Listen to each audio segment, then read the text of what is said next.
नमस्ते। आज हम बात करेंगे भारत की सैन्य ताकत की। एक ऐसी ताकत जिसकी चर्चा पूरी दुनिया में होती है, पर यह सिर्फ हथियारों या सैनिकों की गिनती भर नहीं है। तो चलिए आज इसी डिफेंस सिस्टम की गहराई में उतरते हैं और देखते हैं कि यह हमें और हमारे देश को कैसे महफूज रखता है। और देखिए, ये सिर्फ एक कहने की बात नहीं है, ये एक हकीकत है। इस हकीकत के पीछे है हमारी सेना की सालों की कड़ी मेहनत, लेटेस्ट टेक्नोलॉजी और एक बहुत ही सोची समझी स्ट्रैटेजी। ये एक ऐसा सिस्टम है जिसे हर तरह के खतरे से देश को बचाने के लिए तैयार किया गया है। तो आज हम क्या-क्या जानने वाले हैं? सबसे पहले समझेंगे भारत के डिफेंस सिस्टम को, फिर बात करेंगे हमारी तीनों सेनाओं की, मिसाइलों और डिफेंस शील्ड पर भी नजर डालेंगे और जानेंगे भारत की न्यूक्लियर पावर के बारे में। और आखिर में देखेंगे कि आत्मनिर्भर भारत का सपना डिफेंस सेक्टर में कैसे सच हो रहा है।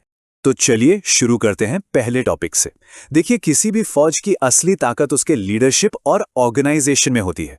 तो सबसे पहले यही समझते हैं कि भारत की इतनी बड़ी सेना को कौन और कैसे कमांड करता है।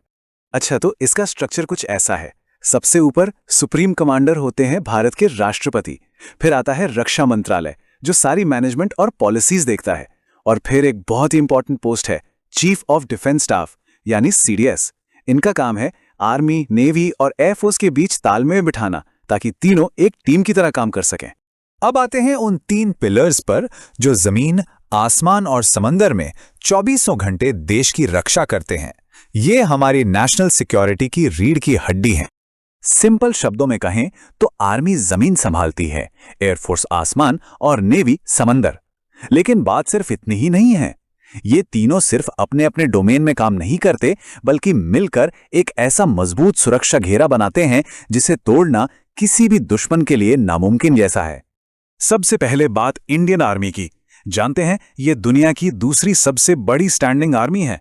इसका मेन काम है हमारी बॉर्डर्स की हिफाजत करना और टेररिज्म से लड़ना। जमीन पर इसकी ताकत है अर्जुन और भीष्म जैसे जबरदस्त टैंक्स।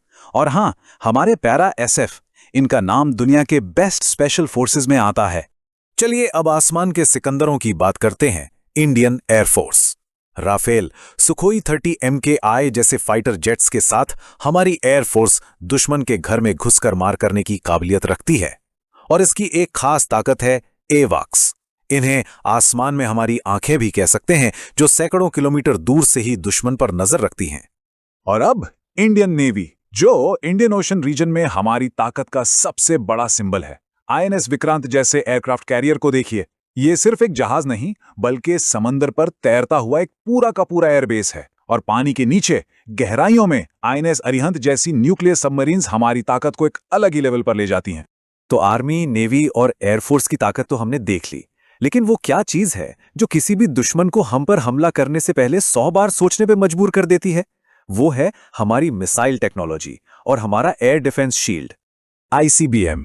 इसका मतलब समझना बहुत जरूरी है। सोचिए, एक ऐसी मिसाइल जो एक कॉन्टिनेंट से लॉन्च होकर दूसरे कॉन्टिनेंट पर बैठे दुश्मन को तबाह कर सकती है। मतलब इसकी पहुंच दुनिया के किसी भी कोने तक हो सकती है। ये किसी भी देश की स्ट्रैटेजिक पावर को कई गुना बढ़ा देती है। और ये देखिए, 5000 किलोमीटर से भी ज्यादा। ये सिर्फ एक नंबर नहीं, ये हमारी ताकत का एक स्टेटमेंट है। अग्नि 5 की ये रेंज भारत को दुनिया के उन गिने चुने देशों के क्लब में शामिल करती है जिनके पास इतनी जबरदस्त क्षमता है। ये अपने आप में एक गारंटी है।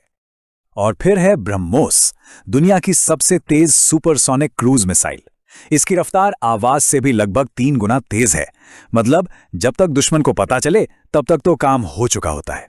और सबसे बड़ी बात, इसे जमीन, हवा या समंदर कहीं से भी लॉन्च किया जा सकता है। अच्छा, अब सोचिए, अगर कोई दुश्मन मिसाइल या प्लेन हमारी तरफ आता है तो क्या होगा? तो उसके लिए हमारे पास है एक 3 लेयर्ड सुरक्षा कवच। मतलब एक के पीछे एक 3 मजबूत दीवारें हैं। लॉन्ग रेंज, मीडियम रेंज और शॉर्ट रेंज। कोई भी खतरा इन तीनों को पार नहीं कर सकता। और इस कवच की जो सबसे बाहरी और सबसे मजबूत लेयर है वो है S-400 ट्रियम्फ। 400 किलोमीटर। मतलब ये सिस्टम किसी भी हवाई खतरे को हमारी सरहद में घुसने से बहुत पहले ही 400 किलोमीटर दूरी खत्म कर सकता है। अब हम आते हैं भारत की सबसे बड़ी ताकत पर। यह हमारी सुरक्षा की आखिरी गारंटी है, हमारी न्यूक्लियर पावर। यह एक ऐसी ताकत है जो असल में शांति बनाए रखने के लिए सबसे जरूरी है।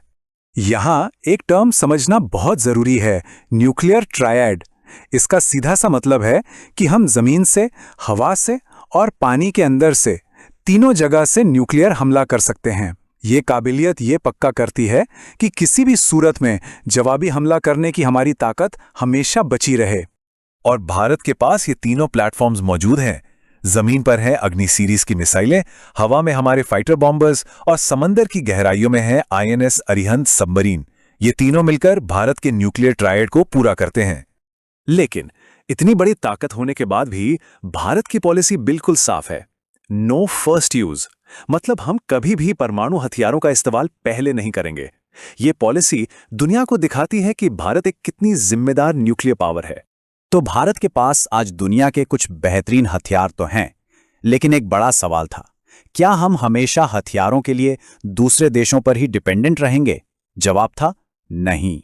और यहीं से शुरू हुई मेक इन इंडिया की क्रांति।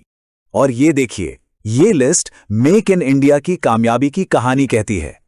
INS विक्रांत, हमारा पहला स्वदेशी एयरक्राफ्ट कैरियर, प्रचंड हेलीकॉप्टर, पिनाका रॉकेट लॉन्चर और हमारा अपना फाइटर जेट तेजस। ये सब इस बात का सबूत है कि भारत अब सिर्फ हथियारों का सबसे बड़ा खरीदार नहीं, बल्कि एक ताकतवर मैन्युफैक्चरर भी बन रहा है। और अब विजन और भी बड़ा है। अब हमारा लक्ष्य सिर्फ अपनी जरूरतें पूरी करना नहीं है, बल्कि दुनिया के सबसे बड़े हथियार इंपोर्टर से एक ग्लोबल डिफेंस हब बनना है। ये एक ऐसा शिफ्ट है जो दुनिया में भारत की इमेज को पूरी तरह से बदल देगा। तो आखिर में सवाल यही है, क्या अपनी स्वदेशी टेक्नोलॉजी के दम पर भारत आने वाले वक्त का ग्लोबल डिफेंस हब बन सकता है? जिस रफ्तार से हम आगे बढ़ रहे हैं, उसे देखकर तो लगता है कि यह सवाल अब अगर का नहीं, बल्कि कब का है। इस पर जरूर सोचेगा। Like, share, subscribe for new updates.